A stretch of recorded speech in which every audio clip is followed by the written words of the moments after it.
কি করতেছো?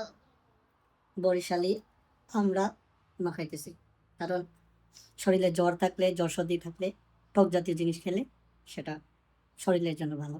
তাই আজকে আমরা মাখানো। বেশি লুঙ্গ আমরা মাখতে হলে স্পেশালি আমরা লাগবে, তারপরে শুকনো মরিচ লাগবে, যারা যতটুকু জাল খান জাল পরিমাণ অনুযায়ী, সাথে লবণ রুচি অনুযায়ী চিনি দিতে পারেন, সাথে কাসন্তি মাছটি লাগবে। এটা ছাড়া আমরা মাখা অসম্ভব। মানে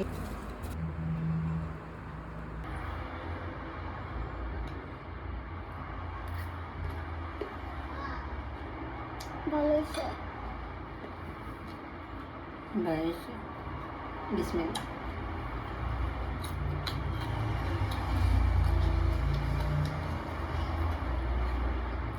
বলা আবার দেখা হবে অন্য কোনো ভর্তা মাখা নিয়ে।